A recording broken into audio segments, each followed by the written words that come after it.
Muito bom dia, pessoal. Estamos aqui para mais uma aula sobre adubação de pastagens.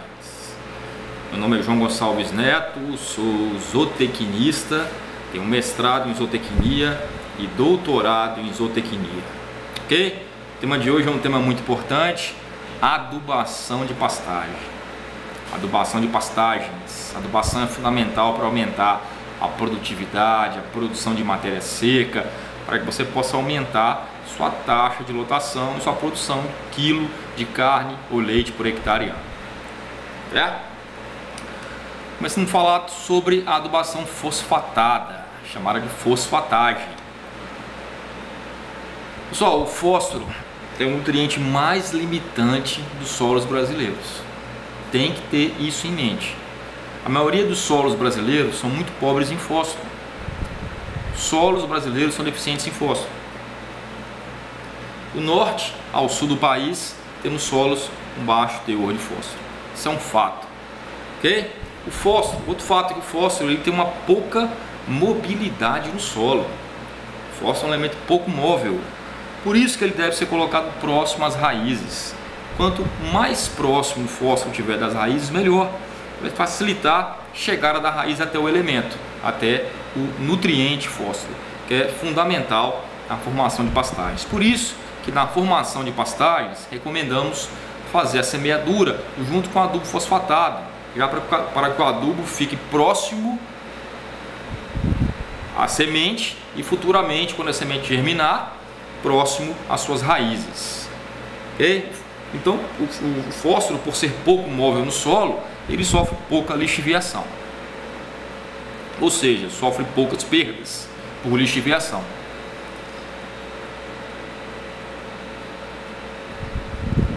O fósforo pode sofrer processo de fixação no solo, formando complexos insolúveis com alumínio e com ferro. Isso torna o fósforo indisponível para a planta. Tá? Até 50% do fósforo aplicado via adubação pode ser fixado. Isso não é uma coisa boa. Isso, né, você aplicou o seu adubo, 50% disso pode ser fixado, formando complexos aí com alumínio e com ferro. O fósforo reage quimicamente com alumínio e ferro em solos ácidos para formar compostos insolúveis que as raízes não conseguem utilizar de imediato. Por isso é fundamental, pessoal, corrigir a acidez do solo com a calagem. É fundamental corrigir a acidez do solo com a calagem. O fósforo reage quimicamente com alumínio e com ferro em solos ácidos para formar compostos insolúveis que as raízes não conseguem utilizar de imediato. Por isso que é fundamental fazer a calagem. A calagem vai aumentar a eficiência da adubação fosfatada. Funções do fósforo. O fósforo tem papel importantíssimo no crescimento de plantas forrageiras. Ele desempenha papel importante no desenvolvimento radicular e no perfilhamento das plantas forrageiras. Isso se reflete em maior massa de forragem, maior produção de matéria seca por hectare ano.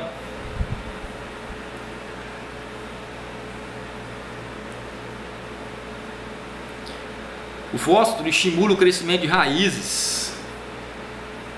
Isso vai garantir uma arrancada vigorosa após a germinação de sementes. Por isso que é importante você fazer a adubação fosfatada no plantio. O fósforo estimula o crescimento de raízes.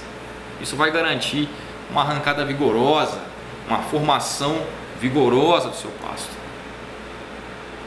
É uma das funções do fósforo é o crescimento de raízes. O fósforo é o nutriente mais importante nos primeiros dias da planta. Por isso que é fundamental fazer a adubação fosfatada junto com o plantio, sendo fundamental para o sucesso do estabelecimento da pastagem. Formação de pastagens, plantio, faz a fosfatagem junta. Vai estimular o crescimento de raiz, vai estimular a formação da pastagem vigorosa. Por isso que recomenda-se aplicar o fósforo junto com as sementes ou as mudas, no caso se o plantio for por muda, tá? Aplicar o fósforo no fundo do suco para a formação de pastagem. No caso de capim-elefante, no caso de Tifton, de espécies do gênero Cynodon, que você planta por muda, e das espécies do gênero Penicetum, que você planta por como. Então você faz um suco e coloca o fósforo no fundo do suco, para ele ficar próximo ali ao futuro enraizamento. Por isso que você aplica o fósforo no plantio, ou junto com sementes, se o plantio for por semente, ou junto com mudas no fundo do suco, se o plantio for por mudas. No caso do capim-elefante, do tifton, do poste-croix, da grama-estrela. Em pastagens formadas, a adubação deve ser feita na época das águas. Se a pastagem estiver formada, você vai fazer uma adubação de produção, uma adubação de reposição. A adubação deve ser feita nas águas, em pleno crescimento de estação das plantas. Lógico, não vai aplicar na época seca do ano, quando a planta não está crescendo. Quais são os sintomas de deficiência de fósforo? Comos e folha. Os comos e as folhas com coloração arroxeada, uma menor taxa de crescimento, tem um menor crescimento de raiz.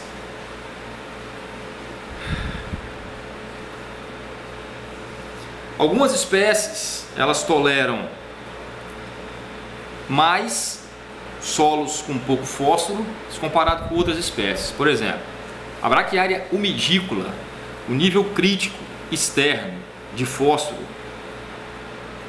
para que ela possa se desenvolver, é de 3,72 miligramas por litro. Já espécies do gênero Pânico, Colonião, Tobiatã, Capim Mombaça, Capim Tanzânia, o nível crítico externo é de 18,50 miligramas por litro. Ou seja, o capim braquiária umidícola, ele é um capim que tolera muito mais solos com baixa fertilidade, com baixos teores de fósforo, se comparado com o capim Mombaça Tanzânia. Capim Mombaça, o gênero Pânico, ele é muito mais exigente em fertilidade do solo, principalmente solos com alto teor de fósforo. Então, se o manejo é intensivo, se eu tenho espécies do gênero Pânico, como Colonião, como Tobiatã, como Tanzânia, como Mombaça, eu tenho que ter solos de alta fertilidade e tenho que ter solos com alto teor de fósforo. Se eu tenho espécies do gênero braquiária umidícola, são muito menos exigentes em fertilidade do solo. Então, as espécies forrageiras também, elas variam de acordo com a sua exigência em fertilidade do solo e exigência no caso aqui do fósforo. Então, a braquiária umidícola demanda um solo mais pobre, ela consegue se desenvolver no solo mais pobre, se comparado com as espécies do gênero Pânico, Colonião, Tobiatã, Tanzânia, Mombaça, que são espécies que demandam um solo de alta fertilidade. O nível crítico externo é a quantidade do nutriente no solo suficiente para a planta alcançar mais de 80% da sua produção relativa. Ou seja, o braquiária umidícola ele precisa do nível crítico externo de fósforo no solo de 3,72 miligramas por litro para alcançar 80% do seu potencial de produção. Já o Colonião, o Tanzânia e o Tobiatã, que são pânicos, precisam de 18,50 miligramas por litro para atingir um nível de produção de 80%, para alcançar mais de 80% da sua produção relativa. Então você vê que o gênero Pânico é muito mais exigente em fertilidade do solo se comparado com a braquiária umidícola. Então, se você tem um Pânico, se você quer formar uma pastagem com Tanzânia, com Mombaça, saiba que essas espécies forrageiras são muito mais exigentes em fertilidade do solo se comparado com a braquiária umidícola. É lógico que essas espécies elas vão produzir muito mais. Se comparar um pasto de Tanzânia com um pasto de braquiária umidícola, o pasto de Tanzânia vai ter uma produção de matéria seca muito maior, eu vou poder colocar mais animais por hectare, vai ser uma espécie forrageira com maior valor nutricional, eu vou produzir mais carne, o animal vai ter um ganho de peso maior, a vaca vai ter uma produção de leite maior, só que ela demanda mais fósforo. Nível crítico externo é a quantidade de nutrientes no solo suficiente para a planta alcançar mais de 80% da sua produção relativa. O da braquiária umidícola é 3,7, das espécies Pânico 18,50. Lembre disso, quando for formar o seu pasto. Fosfatagem na formação de pastagens. Vai ser aplicado a lanço após a aração, para ser incorporado ao solo com a grade,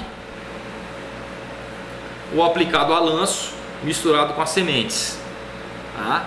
Observação, não misturar por mais de 24 horas antes do plantio, ok? Então, o fósforo pode ser misturado com a semente, ou os adubos fosfatados podem ser misturados com as sementes na ocasião do plantio, pois possui um baixo índice de salinidade, não causando danos às sementes, principalmente o superfosfato simples e triplo, desde que a semente não fique misturada com adubo por mais de 24 horas antes do plantio. Então tenha esse cuidado, ok? Se você vai plantar um pasto de capim-elefante, se você está formando o seu pasto e a espécie é capim-elefante, ou então é uma grama-estrela, é um tifton, é um sinodon, você vai colocar o adubo fosfatado no fundo do suco, ok? Coloca a adubação, faz o suco, você vai colocar a sua adubação no fundo do suco, ok? Reposição de fósforo. Seu pasto, você já formou o seu pasto, a sua pastagem já está formada, você precisa repor esse fósforo a cada 2 ou 3 anos, de acordo com a análise do solo. Então, fósforo em pastagens já corrigidas podem ser repostos a cada 2 ou 3 anos, ok? Em manejo intensivo, repor o fósforo sempre que estiver menor que 7 ppm, 7 partes por milhão, ou menor que 7 miligramas por decímetro cúbico de fósforo no solo, ok? Manejo intensivo, repor fósforo sempre que estiver abaixo de 7 ppm ou menor que 7 miligramas por decímetro cúbico de fósforo no solo. Recomendações de aplicação de fósforo, pessoal. Aplicação de 10 kg de P2O5 para cada ppm ou miligrama por decímetro cúbico que se deseja aumentar, que se deseja elevar. Então, para cada seu solo, por exemplo, ele está com 1 ppm de fósforo e você quer levar para 10, você vai levar 9 ppm. Para cada 1 ppm você aplica 10 kg de P2O5 por hectare, ok? Se você está começando a iniciar os trabalhos de intensificação de pastagem, você nunca fez a adubação de pastagem, vai implantar, ou você tem um pasto já que você quer intensificar.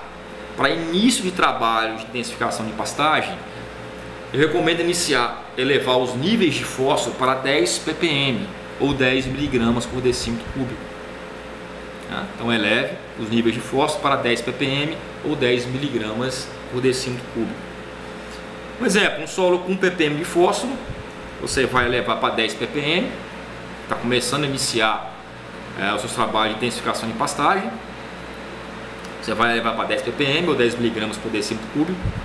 Então você quer levar 9 ppm de fósforo, você quer levar 9 ppm, de 1 para 10 são 9. Como eu preciso aplicar 10 kg de P2O5 para cada ppm que eu quero aumentar, 9 ppm vezes 10, eu preciso aplicar 90 kg de P2O5 por hectare. Então, se eu quero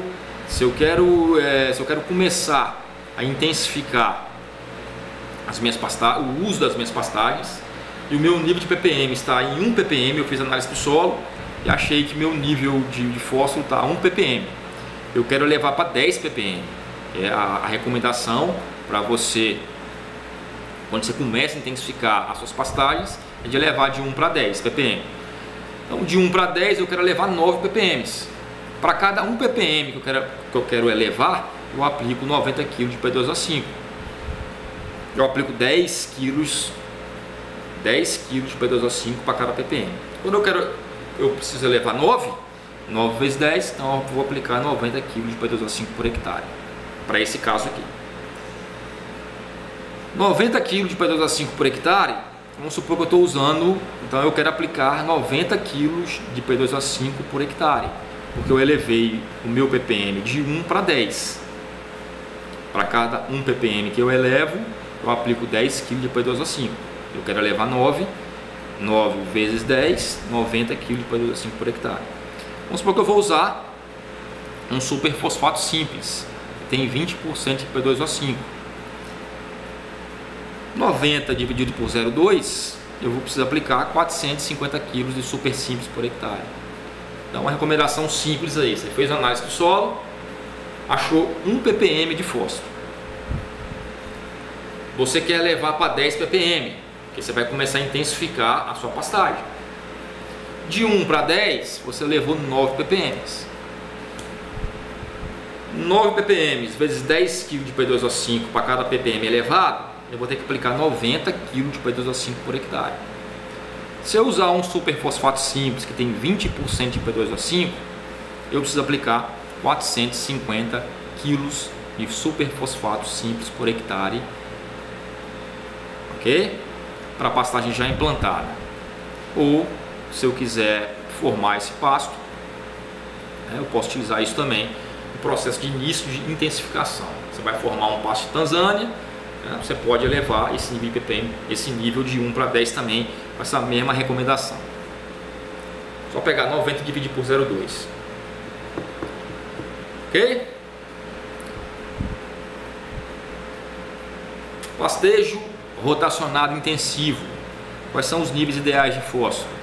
30 ppm de fósforo ou 30 mg por decímetro cúbico. Aquele pastejo rotacionado intensivo, você coloca 10, 15 UA por hectare, o nível de fósforo nesse pastejo tem que ser, o nível de fósforo nesse solo tem que ser maior, em torno de 30 mg, 30 ppm ou 30 mg por decímetro cúbico, porque você já está num nível mais intensivo. Pastejo rotacionado semi-intensivo, onde eu coloco 2 cabeças por hectare, 3 cabeças por hectare, tá? Níveis ideais de fósforo em torno de 10 ppm ou 10 mg por decímetro cúbico. Então, manter nesses níveis. Outras recomendações, pessoal: aplicar 4 kg de P2O5 para cada 1% de argila, tá? Então, um solo com 20% de argila, você aplicaria 80 kg de P2O5 por hectare. Então, existem outras recomendações também, baseadas no nível de argila. Aplicar 4 kg de P2O5 para cada 1% de argila do seu solo. Um solo com 20% de argila, 20 vezes 4, daí 80 kg de P2O5 por hectare. E essa recomendação existe porque quanto maior o teor de argila, maior vai ser a retenção de fósforo no solo, disponibilizando esse nutriente para as plantas. Então, essa recomendação da adubação fosfatada, segundo o teor de argila do solo, se deve a isso. Quanto maior o teor de argila, maior a retenção de fósforo no solo, disponibilizando esse nutriente para as plantas. Por isso devemos aumentar as doses de fósforo quando for aplicado em solos argilosos. Pessoal, existem aí várias recomendações de aplicação de fósforo segundo os manuais de fertilidade do solo. Então nós temos o manual de fertilidade do solo usado no estado de São Paulo, que chama Boletim 100, do Instituto Agronômico de Campinas. Nós temos a 5ª aproximação da Universidade Federal de Viçosa. Nós temos o manual Cerrado, que é utilizado no Cerrado. Boletim 100, ele divide a gramínea, aí divide as gramíneas em grupos, ok? Então as gramíneas do grupo 1 são quais gramíneas? As gramíneas mais exigentes. Então seriam os pânicos, que seria o Aruanã, Centenário, Colonião, Tanzânia, Tobiatã, Mombaça. Seria o capim-elefante. As gramíneas do gênero 1 são as mais exigentes. Então seriam os pânicos, que seria o capim-elefante, seria o capim de Rhodes, seria o Digitaria decumbens, que seria os pangolas, transvala, ok? As gramíneas mais exigentes. Pânico, seriam os pânicos e capim-elefante, que são as espécies mais conhecidas. As gramíneas do grupo 2 seriam as gramíneas pouco menos exigentes. Já vai entrar aí a Braquiária brisanta, já vai entrar o Mombaça, já vai entrar o Andropogon, já vai entrar os Cynodons, a estrela. As gramíneas do grupo 3 são as espécies menos exigentes ainda. Já vai entrar a Braquiária decumbens, já vai entrar a Braquiária umidícola, já vai entrar o Paspon, já vai entrar o capim gordura, já vai entrar o Cetária, ok?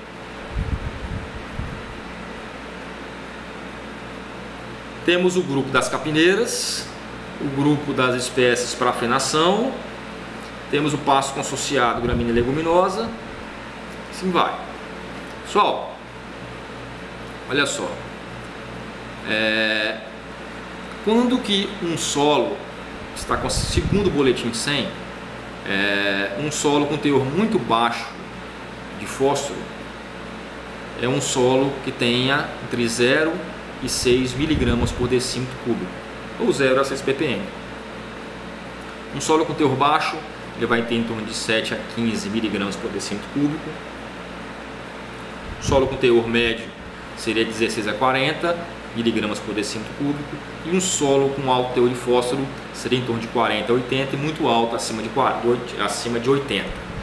Então, se o seu solo tem de 0 a 15 miligramas por decímetro cúbico, ele é considerado um solo com baixo teor de fósforo. Qual seria a recomendação de adubação fosfatada no momento da formação do pasto e em manutenção de pasto, né? De acordo com a interpretação de análise do solo desse boletim 100 do Instituto Agronômico de Campinas? Eu quero plantar um pânico, ok? Eu quero plantar um pânico, eu quero plantar um capim Mombasa, eu quero plantar um capim Tanzânia. Meu solo deu um teor de fósforo muito baixo, entre 0 e 6 miligramas por decímetro cúbico de fósforo. Quantos quilos de P2O5 eu devo aplicar na formação de pastagem? Segundo o boletim 100, para o grupo 1, um solo com um nível muito baixo de fósforo, eu devo aplicar 100 kg de P2O5 por hectare. Ok? 100 kg de P2O5 por hectare. Se fosse na manutenção, ou seja, adubação de manutenção, eu aplicaria 50 kg de P2O5 por hectare. Ok? Então, esse boletim, se você puder adquirir, ele chama Boletim 100, tem todas essas tabelas exemplificadas, tá? E você pode adquirir. Eu não vou mostrar aqui para não ficar maçante. Então, já existem esses manuais, esses boletins com as recomendações de fósforo, tá, para serem aplicadas de acordo com a análise do solo. Ok? Fosfatagem em cobertura, em pastagens já formadas. O fósforo ele vai ser melhor aproveitado quando existem radículas. O que são radículas? Pequenas raízes explorando a palha em decomposição na superfície do solo. Quer dizer o quê? Quanto mais matéria orgânica tiver no solo, mais radícula vai ter. Quanto mais radícula tiver, maior vai ser a absorção do fósforo. Caso o pasto esteja rapado, o manejo de pastejo e veda deve ser repetido para que crie matéria orgânica no solo e crie essas radículas. Então você faz um pastejo, faz uma veda, vai acumular matéria seca, faz um pastejo, faz uma veda, vai acumular matéria seca, vai acumular matéria orgânica no solo, vai criar radículas, vai melhorar a adubação fosfatada. Ok? Quais são as principais fontes de fósforo? Os fosfatos solúveis e os fosfatos de rocha.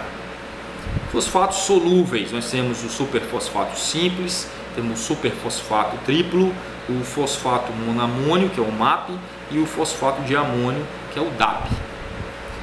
Os fosfatos solúveis são as fontes com maior solubilidade de fósforo, ok? Com isso, tem maior disponibilidade de fósforo para a planta. Maior eficiência de adubação fosfatada também. Os fosfatos solúveis são indicados para adubação em pastejo intensivo. Você precisa de uma maior disponibilidade de fósforo para a planta. Os fosfatos solúveis devem ser aplicados após a calagem, aplicados no fundo do suco ou na cova.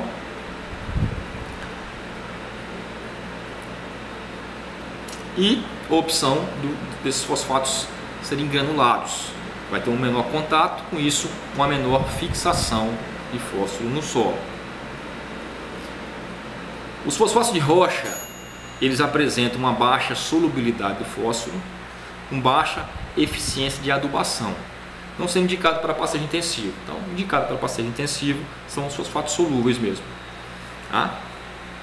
Nós temos aqui as fontes de fósforo e os teores de P2O5, os teores de P2O5 dessas fontes. Então temos o MAP, ele vai ter 55% de P2O5 total, o DAP tem 44% de P2O5, o superfosfato simples tem 20% de P2O5, o superfosfato triplo tem 46% de superfosfato simples. Essas são as principais fontes de fosfato solúvel, né? As fontes de fosfato de rocha, as principais, seria o fosfato de araxá, tem 30% de P2O5, ok? Falando agora de potassagem, adubação com potássio. O potássio também ele é muito importante, ele atua no crescimento e qualidade da planta. Quanto maior o potencial de produção da planta, maior vai ser a sua exigência em potássio. Quanto maior a exigência, quanto maior a produção da planta, mais potássio ela vai demandar. O potássio, ao contrário do fósforo, ele tem uma alta mobilidade no solo, então ele está sujeito a perdas por lixiviação. Tá? O potássio já tem uma grande perda por lixiviação, uma grande perda, né, por lixiviação.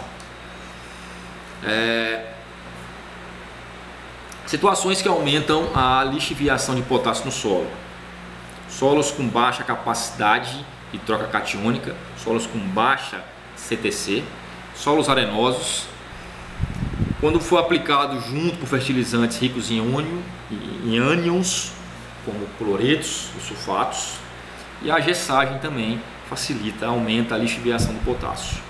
Situações que diminuem a lixiviação do potássio. Situações que diminuem a lixiviação do potássio: aplicação de potássio a lanço, aplicação após a calagem, solos ricos em matéria orgânica, uma alta CTC do solo. Tudo isso vai diminuir a lixiviação do potássio no solo.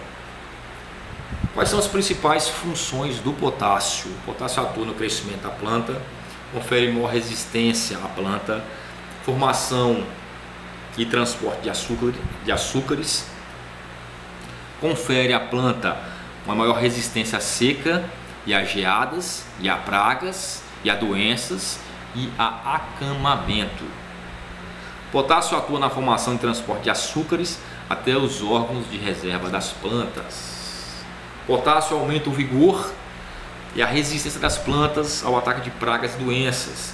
Também aumenta a resistência dos caules, evitando o seu acamamento. Cálculo para a recomendação de adubação potássica.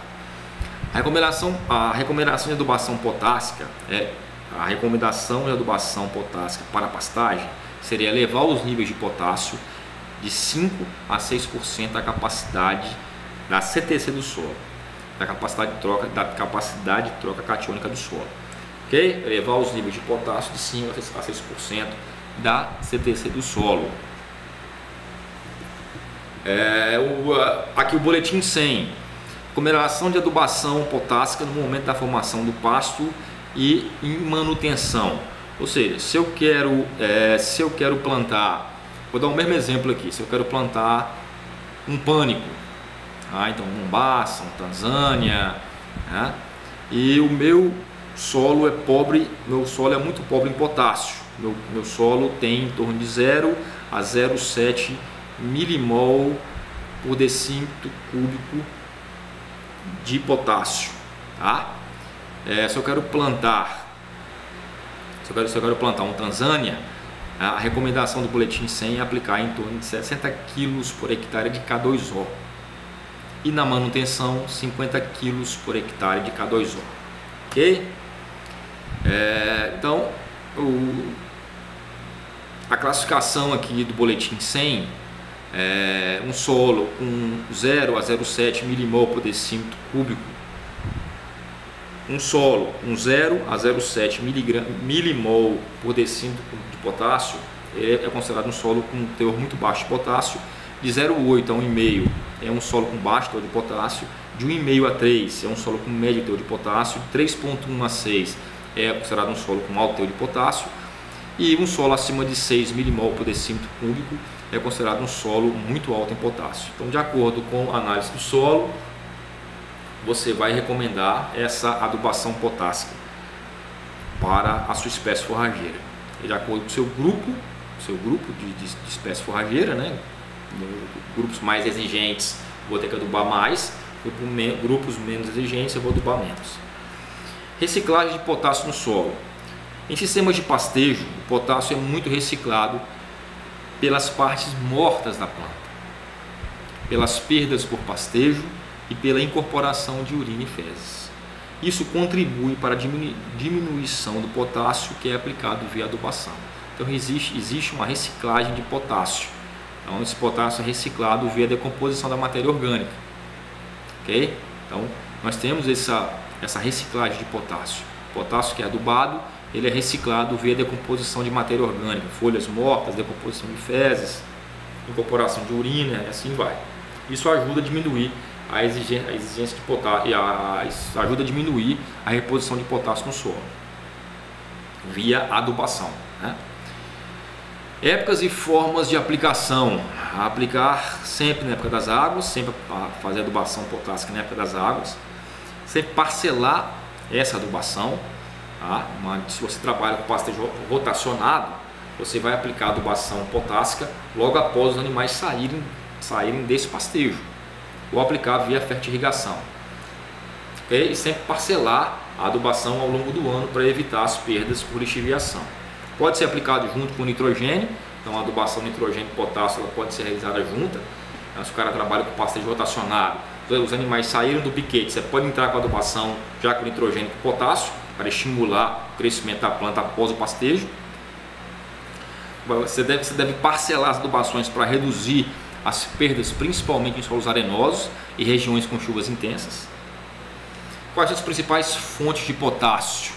A principal fonte de potássio é o cloreto de potássio. Pessoal, 95% de todo o potássio comercializado é na forma de cloreto de potássio. O Brasil produz apenas 15% de cloreto de potássio que consome. Então, isso eleva o custo desse insumo. O cloreto de potássio ele tem 58% de K2O e 48% de cloro. O sulfato de potássio ele tem 48% de K2O e 15 a 17% de enxofre. O nitrato de potássio tem 44% de K2O. O sulfato de potássio magnésio ele tem 18% de K2O e o salitre de potássio tem 14% de K2O. Então, pelo alto custo do potássio, sempre aplicar em cobertura, pelo alto custo desse insumo, já que nós só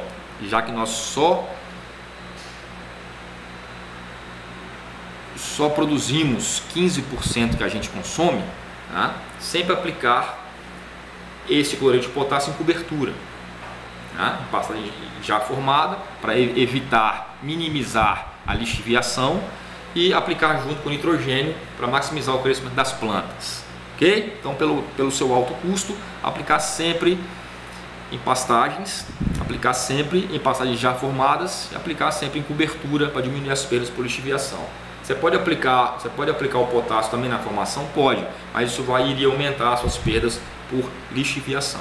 Então, para evitar essas perdas pelo alto custo desse insumo, aplicar sempre em cobertura junto com o nitrogênio após a saída dos animais. Se o animal saiu do pasto, aplica o nitrogênio com potássio para maximizar a rebrota das plantas forrageiras. Na formação de pastagem, por exemplo, você vai aplicar em cobertura após o estabelecimento da planta. Só vai aplicar na formação o fósforo mesmo, que ele é pouco móvel no solo e as suas perdas são mínimas. Mas você vai aplicar o potássio e o nitrogênio sempre em adubação de cobertura para minimizar as suas perdas por lixiviação. Não misturar sementes com adubos potássicos, devido ao seu alto índice salino, vai danificar as sementes, interferindo aí na germinação. Adubações de reposição com potássio devem ser feitas anualmente ou a cada 2-3 anos, no caso de pastejos intensivos. Tá? Realizar sempre adubação de reposição na época das chuvas, adubação sempre com solo molhado, adubação sempre na época das chuvas ou por fertirrigação, para que a água possa solubilizar o adubo. Tá? Realizar sempre na época das chuvas, logo após o pastejo, e pode ser aplicado junto com o nitrogênio. É o que eu falei, adubação potássica e nitrogenada sempre parcelada, para evitar as perdas. Tá? No caso do potássio, as perdas são mais por lixo e viação.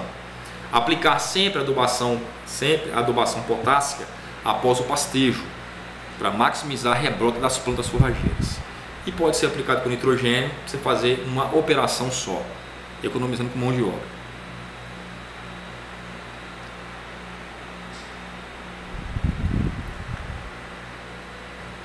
Então, pessoal, chegamos ao final da nossa aula sobre adubação de pastagens. Curta as nossas aulas, deixe o seu comentário, curta os nossos vídeos, se inscreva em nosso canal. Um grande abraço e até o próximo vídeo. Valeu, um abraço!